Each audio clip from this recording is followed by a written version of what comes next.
سب طوطیاں تھیں خوشنما، کہتی تھی نعت مصطفیٰ بلغ العلا بکمالہ۔ قمریاں بھی تھی اپنے ذوق میں، ڈالی تھی گردن طوق میں، کہتی تھی اپنے شوق میں کشفت دجا بجمالہ۔ بلبلیں تھیں سو بسو لے لے کے ہر ہر گل کی بو، کرتی تھی باہم گفتگو حسنت جمیع خصالہ۔ چڑیوں کی سن کر یہ چہچہے بلا انسان کیوں چپ رہے، لازم ہے اس کو یوں کہے صلو علیہ وآلہ۔ اللہم صلی علی سیدنا و مولانا محمد وعلی آل سیدنا و مولانا محمد وبارک وسلم۔ رب اشرح لی صدری ویسر لی امری واحلل عقدۃ من لسانی یفقہوا قولی۔ رب زدنی علما رب زدنی عملا سبحانک لا علم لنا الا ما علمتنا انک انت العلیم الحکیم۔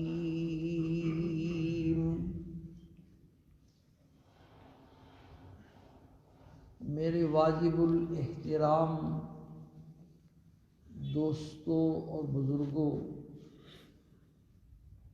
حسن خاتمہ کا مضمون بیان ہو رہا ہے۔ پہلے حسن خاتمہ کی اہمیت بیان ہوتی رہی، اس کے بعد پھر حسن خاتمہ کے 10 نسخے اور 10 اعمال بیان ہوئے، جن اعمال کا اہتمام کرنے والوں کے ساتھ ایمان پر خاتمے کا وعدہ ہے۔ اس کے بعد پھر ایسے گناہوں کا بیان ہو رہا ہے جن گناہوں کی وجہ سے خاتمے کے خراب ہونے کا اندیشہ ہے۔ ان میں 16واں گناہ شروع ہے، اور 16واں گناہ یہ ہے اولیاء اللہ کی گستاخی، بے ادبی، ان کو ایذا پہنچانا، ان کو ستانا، دل میں ان کا بغض رکھنا، کینہ رکھنا۔ یہ اتنا بڑا گناہ ہے کہ اس کا وبال ایمان سے معلوم نہیں۔ بے شک یہ موضوع شروع ہے۔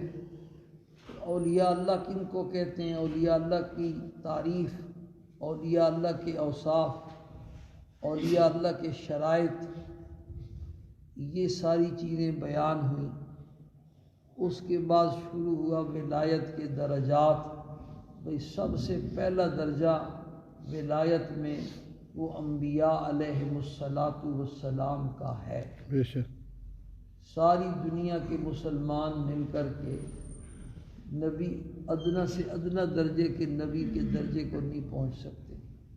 پھر انبیاء علیہ السلام میں بھی درجات ہیں۔ سب سے اونچی شان ہمارے آقا کی ہے، سرکار دو عالم صلی اللہ علیہ وسلم۔ سارے انبیاء کی صرف نبوت اور رسالت پر ایمان لانا ضروری ہے۔ کسی ایک نبی کی گستاخی اور بے ادبی سے بندہ کافر ہو جاتا ہے، لیکن سرکار دو عالم صلی اللہ علیہ وسلم کی صرف رسالت اور نبوت پر ایمان لانا کافی نہیں، بلکہ آپ کی ختم نبوت پر بھی ایمان لانا ضروری ہے۔ آپ اللہ کے آخری پیغمبر تھے۔ آپ کے بعد کسی آدمی کے بارے میں دل میں یہ نظریہ کہ وہ پیغمبر بن کے آیا، ایسا نظریہ اس سے بندہ کافر اور مرتد ہو جاتا ہے، بلکہ ان کو کافر نہ سمجھنے والا بھی کافر ہو جاتا ہے۔ یہ ساری باتیں بیان ہو چکی ہیں۔ ولایت میں پھر دوسرا درجہ ہے صحابہ کرام رضوان اللہ تعالی علیہ مجمعین کا، اور ان کا بیان چل رہا ہے کہ صحابہ کو اللہ نے ولایت کا جو مقام نصیب فرمایا، ساری دنیا کے ولی غوث کتب ابدال جمع ہو جائیں، ایسا صحابی جس کو کسی پیغمبر کی صرف ایک جھلک نصیب ہوئی ہے نا، اس کی گرد پاک کو بھی نہیں پہنچا، بے شک اس نے نماز نہیں پڑھی، روزہ نہیں رکھا، ایسے کئی صحابی تھے، نماز نہیں پڑھی، روزہ نہیں رکھا، قرآن کی تلاوت نہیں کی، بس صرف ہمارے آقا کو دیکھا اور کلمہ پڑھا، ایمان لا، اور شہید ہو گیا، انتقال ہو گیا جلدی اس بیچارے کو، نماز کی نوبت ہی نہیں آئی۔ تو ساری دنیا کے اولیاء غوث کتب ابدال جمع ہو کر اس صحابی کی گرد پاک کو بھی نہیں پہنچ سکتے۔ تو صحابہ کا موضوع چل رہا ہے، بھئی صحابہ کے بارے میں اپنے دلوں کو بالکل پاک صاف رکھا کریں۔ جب اولیاء اللہ کی گستاخی اور بے ادبی سے آدمی کا ایمان خطرے سے دوچار ہو جاتا ہے، تو صحابہ تو سارے اولیاء کے سردار ہیں۔ بے شک کئی باتیں صحابہ کے حوالے سے بیان ہو چکی ہیں۔ گزشتہ جمعے جو بات شروع ہوئی تھی وہ یہ تھی کہ بھائی انبیاء علیہ السلام معصوم ہیں، اور صحابہ کرام کیا ہے؟ محفوظ ہیں۔ صحابہ کرام کے محفوظ ہونے کا مطلب یہ ہے کہ چونکہ قیامت تک آنے والے انسانوں کے لیے انہوں نے مقتدا اور پیشوا بننا تھا، تو اللہ پاک کی طرف سے ان کی خصوصی حفاظت ہوتی کہ کوئی ایسا ماحول ہی نہ بننے پائے کہ میرے پیغمبر کا صحابی کسی غلطی میں مبتلا ہو جائے، خصوصی طور پر پہرا تھا، ایسی حفاظت تھی اللہ پاک کی طرف سے۔ اکا دکا سال ہا سال میں اگر کسی صحابی سے کوئی لغزش ہوئی بھی ہے تو میں نے عرض کیا تھا کہ یا تو ان کے وہ نیک اعمال جو ایسے نیک اعمال تھے کہ جن کا تصور بھی ہم نہیں کر سکتے۔ ایک صحابی کو آپ کی اقتداء میں بھی ایک نماز نصیب ہو گئی ہے، قیامت تک آنے والے سارے انسانوں کی نمازیں ایک پلڑے میں رکھ دی جائیں، اس صحابی کی اس ایک نماز کو نہیں پہنچ سکتی، ایک سجدے کو نہیں پہنچ سکتی۔ اور کوئی ایسے تھے جن کو پوری زندگی آپ کے پیچھے نمازیں نصیب ہوئی، سبحان اللہ، آپ کے ساتھ روزے رکھنے نصیب ہوئے، سبحان آپ کے ساتھ عمرہ کرنا نصیب ہوا، حج کرنا نصیب ہوا، جہاد کرنا نصیب ہوا، آپ کی محفل میں بیٹھنا نصیب ہوا۔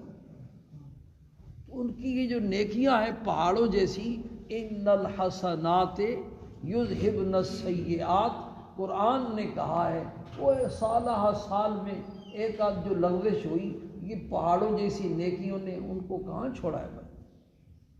اور پھر اس کے بعد ان کو اللہ پاک نے توبہ کی بھی توفیق دی، اور توبہ بھی ایسی جو ان کی شایان تھی، ہماری توبہ کی طرح نہیں کہ زبان پہ استغفر اللہ کی تسبیح اور دل گناہوں سے بھرا ہوا، ایسی توبہ کہ ایک کے بارے میں فرمایا اس نے ایسی توبہ کی ہے مدینے کے 70 آدمیوں پر تقسیم کر دی جائے تو سب کی مغفرت ہو جائے۔ سبحان اللہ، ایک کے بارے میں فرمایا اس نے ایسی توبہ کی ہے پورے مدینے والوں پر تقسیم کر دی جائے تو سب کی مغفرت ہو جائے۔ سبحان اللہ، ایک کو سنسار کیا گیا تو فرمایا میں اپنی رسالت اور نبوت والی آنکھوں سے دیکھ رہا ہوں وہ جنت کی نہروں میں غوطے لگا۔ سبحان اس لیے بھائی صحابہ کے بارے میں کبھی دل میں میل نہ آئے، یہ جتنے یہ کہ میں موضوع آمدن تھوڑا سا پھیلا رہا ہوں کہ ہمارے جو نئے نئے سکالر اٹھے ہیں نا، یہ سوشل میڈیا پہ، اس سے پہلے سے یہ سلسلہ چل رہا ہے، 60 70 80 سال سے پہلے خود ساختہ مفسر، خود ساختہ محدث، خود ساختہ مؤرخ، انہوں نے صحابہ کرام کے بارے میں کتابیں لکھی، لیکچر دیے، جس کی وجہ سے خلق خدا کی ایک کثیر تعداد کو انہوں نے گمراہ کیا۔ کیونکہ انہوں نے قرآن و حدیث کا علم ریگولر طریقے سے صحبت سے حاصل نہیں کیا تھا، اپنے مطالعے کی بنیاد پر قرآن اور حدیث کو سمجھنے کی کوشش کی، خود بھی گمراہ ہوئے اور خلق خدا کی ایک کثیر تعداد کو پٹی سے اتار دیا، گمراہ کر دیا۔ اس لیے صحابہ کے بارے میں اپنے دل کو بالکل صاف رکھیں۔ اس پر گزشتہ جمعے تفصیل سے بات ہو چکی ہے کہ یہ جو صحابہ سے غلطیاں لغزشیں ہوئیں ایک کا دو کا، میں نے عرض کیا تھا کہ یہ لغزشیں ہوئیں کیوں؟ یہ ہوئی نہیں ہیں، اللہ نے کروائی ہیں، اور اس کی ایک بہت بڑی تکوینی حکمت تھی۔ اللہ کرے کہ آپ کو سمجھ آئے، میں سمجھا سکوں۔ تکوینی حکمت کیا تھی؟ تکوینی حکمت یہ تھی کہ سرکار دو عالم صلی اللہ علیہ وسلم اللہ کے آخری پیغمبر ہیں، قرآن آخری کتاب ہے، اسلام آخری دین ہے، اور یہ امت آخری امت ہے۔ اس قرآن نے اور اس اسلام نے، اسلام کے قوانین نے، اسلامی احکامات نے قیامت تک آنے والا جو آخری انسان ہے اس تک کے لیے ضابطۂ حیات بن کر کے دنیا میں آیا۔ اب درمیان میں قیامت تک کتنا فاصلہ ہے، تو اللہ پاک یہ چاہتے تھے کہ اسلامی جتنے بھی قوانین ہیں، جتنے احکامات ہیں، جو کام بھی ایک مسلمان کو کرنے پڑتے ہیں، ان کا عملی نمونہ پوری امت کے سامنے اس طرح کھل کر کے آ جائے کہ جب بھی کوئی اس پر عمل کرنا چاہے تو اس کو کوئی دشواری پیش نہ ہو، اس کے لیے لائن بالکل صاف ہو کہ یہ کام ایسے کیا جائے گا۔ بھائی عملی نمونہ اللہ پاک نے دنیا میں پیش کرنا تھا، اس کے لیے توجہ فرمائیں، ہزاروں کام ایسے تھے جو سرکار دو عالم صلی اللہ علیہ وسلم کی شایان شان تھے، وہ سارے کام آپ سے کروائے گئے آپ نے، اور ایسے عجیب و غریب کام آپ نے کیے کہ عام آدمی کر نہیں سکتا۔ خرید و فروخت، تجارت، لین دین، شادی اور بیاہ کے معاملات، کھانے پینے کے معاملات، سونے جاگنے کے معاملات، بیویوں کے معاملات، سوکنوں کے معاملات، یہاں تک کہ ایک آدھ زوجہ کو طلاق کی نوبت بھی آئی، یہ سارے معاملات آپ سے کروائے گئے۔ ایک مہینہ تک آپ بیویوں سے ناراض ہوئے اور قسم اٹھا لی کہ میں ان کے پاس نہیں جاؤں گا، اور بالا خانے میں مقیم ہو گئے۔ ایک مہینہ اس کو شریعت کی اصطلاح میں ایلا کہتے ہیں، اس کی نوبت بھی آئی۔ ایک مرتبہ مصلی پر تشریف لائے اور اقامت ہو گئی، ابھی آپ نے تکبیر نہیں کہی، ارشاد فرمایا اپنی جگہ پر ٹھہرے رہو، بھی میں آتا ہوں۔ آپ پر غسل فرض تھا، واپس تشریف لے گئے، اور تھوڑی دیر کے بعد تشریف لائے، سر سے پانی کے قطرے ٹپک رہے ہیں۔ بھی کبھی ایسا بھی ہو سکتا ہے، ایک دفعہ اللہ اکبر کہہ دیا، اس وقت یاد آیا کہ وضو نہیں ہے، تشریف لے گئے، وضو کر کے آئے۔ ایک دفعہ ظہر کی 3 رکعتوں پر سلام پھیر دیا، ایک لمبے صحابی تھے، لمبے ہاتھوں والے ذوالیدین ان کو کہتے تھے، انہوں نے کہا قصرت الصلاۃ، اب بڑے بڑے صحابہ موجود ہیں لیکن کسی کو بولنے کی ہمت نہیں، وہ بول پڑے قصرت الصلاۃ ام نسیت یا رسول اللہ، اللہ کے پیغمبر نماز کم ہو گئی ہے یا آپ بھول گئے ہیں؟ آپ صلی اللہ علیہ وسلم نے فرمایا کل ذالک لم یکن، ان دونوں میں سے کوئی بات نہیں ہوئی ہے، نہ میں بھولا ہوں نہ نماز کم ہوئی ہے۔ وہ آگے سے کہتے ہیں بعد ذالک قد کان، اللہ کے پیغمبر کچھ نہ کچھ تو ہوا ہے۔ آپ کو شک پڑ گیا، آپ نے صحابہ سے کچھ کہتے ہیں یہ سچ کہہ رہا ہے، صدق ذوالیدین، تو صحابہ نے تصدیق کی، تو آپ آگے بڑے، رکعت پوری کی، پھر آخر میں سجدہ صاحب کی۔ کس لیے یہ سارے کام کرائے گئے بھی قیامت تک ایسے واقعات پیش آ سکتے ہیں؟ 3-4 مرتبہ ایسا واقعہ بھی پیش آیا، غزوے سے واپس آ گئے اور بالکل رات کا آخری حصہ ہے، سارے تھکے ہوئے ہیں، تو ایک جگہ پڑاؤ ڈالا. آپ صلی اللہ علیہ وسلم نے کہا بھی کون نماز کے لیے اٹھائے گا؟ حضرت بلال نے کہا میں اٹھاؤں گا. سارے سو گئے بے غم ہو کر کے. حضرت بلال رضی اللہ تعالیٰ نے اونٹنی کے پلان کے ساتھ جدھر سے طلوع صبح صادق طلوع ہوتی تھی، گھڑیاں تو تھی نہیں، ادھر رخ کر کے تسبیح ہاتھ میں لے کے بیٹھ گئے. وہ بھی تھکے ہوئے تھے، ان کی بھی آنکھ لگ گئی، یہاں تک کہ سورج طلوع ہوا. اور سب سے پہلے یہ واقعہ بھی کہتے ہیں محدثین نے لکھا ہے 3-4 مرتبہ پیش آیا. ایک واقعے میں سب سے پہلے حضور صلی اللہ علیہ وسلم بیدار ہوئے. آپ نے گھبرا کے اٹھے، سب کو اٹھایا، کہا بلاؤ بلال کو. بلال آئے، پوچھا تو کہاں گیا تھا؟ تو نے کہا تھا میں اٹھاؤں گا. اس نے عرض کیا اللہ کے پیغمبر، جس ذات نے آپ کی آنکھوں پر نیند طاری کر دی تھی اس ذات نے میری آنکھوں پر بھی نیند طاری کر دی.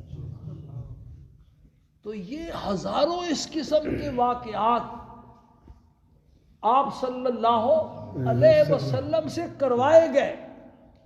بھی جب نماز فوت ہو جائے تو پھر کیسے دوبارہ اس کو پڑھنا ہے؟ پھر اذان دی گئی، اقامت کہلائی گئی، 2 سنتیں پڑھی گئی فجر کی، اور اس کے بعد نماز جماعت کے ساتھ پڑھائی گئی. اس سے فقہاء نے 20 مسائل مستنبط کیے قضا نماز. تو جو کام آپ کی شایان شان تھے وہ سارے کام آپ سے کروائے. اور عجیب و غریب واقعات حدیث میں آتے ہیں. آپ کی ازواج مطہرات کے واقعات، آپ کے واقعات. کچھ کام ایسے تھے کہ وہ اسلامی قوانین کا حصہ تھے بھائی، اسلامی نظام کا حصہ تھے. اب اس کا عملی نمونہ بھی امت کے سامنے پیش کرنا ہے. اس کا عملی نمونہ اب کیسے پیش کیا جائے؟ وہ جو دوسری قسم کے کام ہیں وہ اقامت ہو، چور چوری کرے اس کا ہاتھ کاٹا جائے. کہاں سے کاٹا جائے؟ کیسے کاٹا جائے؟ زانی زنا کرے اس پر زنا کی حد جاری کی جائے. اس کے جرم کو ثابت کرنے کا کیا طریقہ ہے؟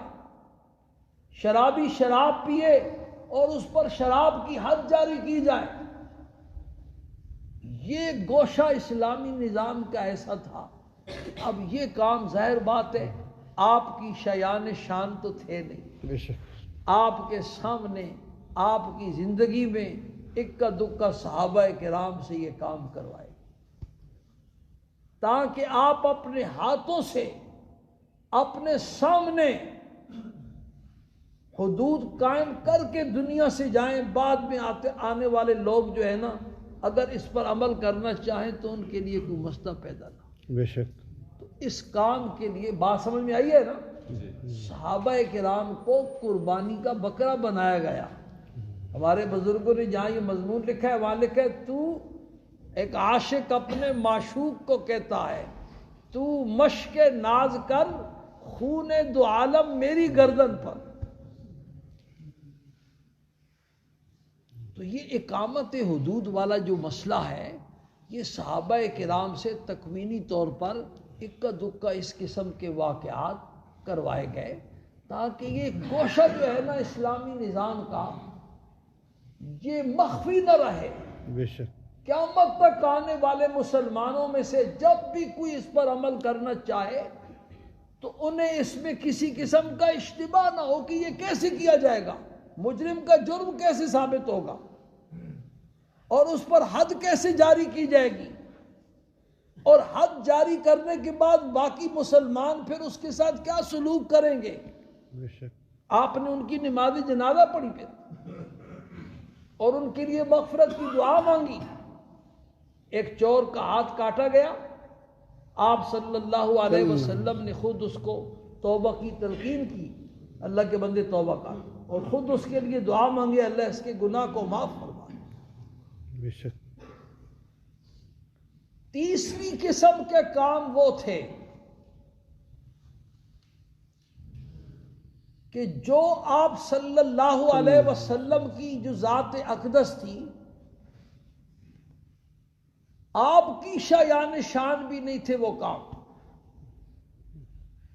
اور آپ کے زمانے کے شایع نشان بھی نہیں تھے کہ آپ دنیا میں موجود ہوں اور صحابہ کرام رضوان اللہ تعالی علیہ مجمعین آپس میں لڑ پڑے. جی جو صحابہ کرام کی حضرت علی رضی اللہ تعالیٰ عنہ اور امیر معاویہ رضی اللہ تعالیٰ عنہ کی آپس میں لڑائیاں ہوئی ہیں، یہ صحابہ کرام کی آپس کی لڑائیوں والے کام یہ ایسے کام تھے کہ آپ کے زمانے کے مناسب بھی نہیں تھے کہ آپ دنیا میں موجود ہوں اور مسلمانوں کی دو جماعتیں آپس میں تلوار لے کر کے اس طرح لڑ پڑیں کہ ایک دوسرے کو قتل کرنا شروع کر دیں یا آپ کے خلاف خدا نخواستہ بغاوت کا علم بلند کریں. یہ کام آپ کے زمانے کے مناسب بھی نہیں تھے. بے شک. یہ کام پھر آپ صلی اللہ علیہ وسلم سے کہ دنیا سے تشریف لے جانے کے بعد صحابہ کرام سے اللہ پاک نے یہ کام کروائے، کیونکہ صحابہ نے بھی پوری امت کے لیے نمونہ بننا تھا کہ جب دو مسلمانوں کی جماعتیں آپس میں لڑ پڑیں تو پھر اس کے کیا. اس سے بھی فقہا نے سینکڑوں فقہ کے مسائل، باغیوں کے احکامات انہی واقعات سے مستنبط کیے. تو خلاصہ پوری بات کا یہ ہے کہ پہلی بات تو یہ ہے کہ صحابہ کرام رضوان اللہ تعالی علیہ مجمعین کے نیک اعمال اتنے تھے، پہاڑوں جیسے ان کے نیک اعمال، جن کی وجہ سے اللہ پاک نے ان کے گناہوں کو معاف فرمایا. پھر دوسرے نمبر پر اللہ پاک نے ان کو توبہ کی توفیق دی، اور توبہ بھی ایسی کہ جو ان کی شایع نشان. حضور صلی اللہ علیہ وسلم کے سامنے آ کر کے کسی جرم کا اقرار کرنا یہ کوئی معمولی بات ہے. ایسی توبہ جو ان کی شایع نشان تھی، اور پھر اس میں اللہ پاک کی یہ ساری تکوینی حکمتیں تھیں. اور حضرت علی امیر معاویہ رضی اللہ تعالیٰ عنہ کے بارے میں یہ جتنی باتیں ہیں بھائی، یہ اکثر تاریخی روایات ہیں. جتنے سکالر اور جتنے یہ نئے لیکچر دیتے ہیں صحابہ پر، یہ سب کیا ہیں بھائی؟ تاریخی روایات ہیں. قرآن و حدیث تو کہتے ہیں کہ صحابہ سارے جنتی ہیں، اور تاریخ کس چیز کا نام ہوتا ہے؟ تاریخ تو حالات کے جمع کرنے کا نام ہے. اس میں یہ نہیں دیکھا جاتا کہ بیان کرنے والا کون ہے بھائی، بیان کرنے والے کی امانت دیانت کیسی ہے، تقوی اور پرہیزگاری کیسی ہے، اس نے یہ بات اپنی آنکھوں سے دیکھی بھی ہے یا نہیں، اس نے کسی سے سنی بھی ہے یا نہیں، یا ویسے ہی مار رہا ہے. آج سے 100 سال کے بعد جو لوگ دنیا میں آئیں گے، غور کرو بھی، توجہ کرو، بڑی پیٹ کی بات کہہ رہا ہوں. 100 سال کے بعد جو لوگ دنیا میں آئیں گے وہ آج 100 سال پہلے کی اخبارات اٹھا کر کے دیکھیں گے تو ان اخبارات میں خبریں پڑھیں گے تو ایک موٹی سرخی یہ لکھی ہوئی ہوگی کہ پاکستان کا ایک ایسا وزیر اعظم تھا جس نے چیف آف آرمی اسٹاف کا طیارہ اغوا کروانے کی کوشش کی تھی، جس کے نتیجے میں فوج نے اس کا تختہ الٹ دیا تھا اور فوج نے اس کو گرفتار کر لیا تھا اور پوری حکومت کا نظام درم برم کر کے حکومت پر قبضہ کر لیا. 100 سال کے بعد آنے والے جو لوگ ہیں جب یہ اخبارات پڑھیں گے تو وہ سر پکڑ کے بیٹھ جائیں گے، وہ کیسا وزیر اعظم تھا جس نے چیف آف آرمی اسٹاف کا طیارہ اغوا کروانے کی کوشش کی. ان کو کیا پتہ کہ اس زمانے میں کیا حالات تھے، اور واقعہ بھی سچا ہے یا سچا نہیں ہے. نہیں سمجھے بات؟ آپ کو سمجھ میں نہیں آئی. یہ جو حدیث رسول ہے نا بھائی، حدیث رسول جو ہم تک پہنچ، قرآن تو ہے شک شبے سے بالا تر، 1400 سال سے مسلمان پڑے آ گئے، لیکن احادیث جو ہم تک پہنچی ہیں پر بڑی محنتیں ہوئی ہیں. جب تک یہ کتاب بخاری شریف سے آئے ستہ اور حدیث کی دوسری کتابیں نہیں لکھی گئی تھی، اس وقت تک حدیث رسول کو محفوظ کرنے کے لیے علماء نے ایک اسماء الرجال کا فن ایجاد کیا تھا، اور اسماء الرجال والے فن کا مطلب یہ تھا کہ سرکار دو عالم صلی اللہ علیہ وسلم سے لے کر اس آدمی تک جو حدیث پہنچی ہے، اس پہنچانے میں جتنے لوگ واسطہ بنے ہیں، وہ جتنے واسطے ہیں، ان میں سے ہر واسطے کی ایسی چھان بین کی جائے کہ وہ کب پیدا ہوا اور اس کا بچپن کیسے گزرا، اس کی جوانی کیسے گزری، کن لوگوں سے اس نے علم حدیث حاصل کیا، اس کی امانت دیانت کیسی تھی، اس کا تقوی اور اس کی پرہیزگاری کیسی تھی، یہ ساری کی سارے حالات اسماء الرجال کی کتابوں میں وہ لکھ کر کے چلے گئے۔ یہ کتابیں چھپنے سے پہلے کسی کی جرت نہیں ہوتی تھی کہ وہ یہ بات کہتا حضور صلی اللہ علیہ وسلم نے یہ بات ارشاد فرمائی ہے۔ جیسے ہی وہ کہتا، وہ پوچھتے بھی کس سے آپ نے سنی ہے، وہ کہتا میں نے فلاں سے سنی ہے، یہ اس کے پاس پہنچ جاتا، اور وہ اس کے پاس اس سے پوچھا تو نے کس سے سنی ہے، بھئی فلانا تیرے حوالے سے بیان کر رہا ہے، وہ کہتا میں نے فلاں سے سنی ہے، وہ فلاں کے پاس پہنچ جاتا۔ اس کو سند کہتے ہیں، اس کو اسماء الرجال کا فن کہتے ہیں۔ اس کے لیے لوگوں نے اپنی زندگیاں کھپا دی۔ اس زمانے کا جو سفر تھا وہ ہوائی جہازوں کا سفر نہیں، ریل گاڑیوں کا سفر نہیں، اونٹوں اور گھوڑوں کا سفر تھا۔ اونٹوں پر، گھوڑوں پر، جنگلوں میں، صحرا میں، بیابان میں وہ سفر کر کے وہاں پہنچتے جہاں وہ آدمی ہوتا جو حدیث رسول بیان کر رہا ہے، وہاں کے آس پاس والوں سے اس کے حالات کی چھان بین کر۔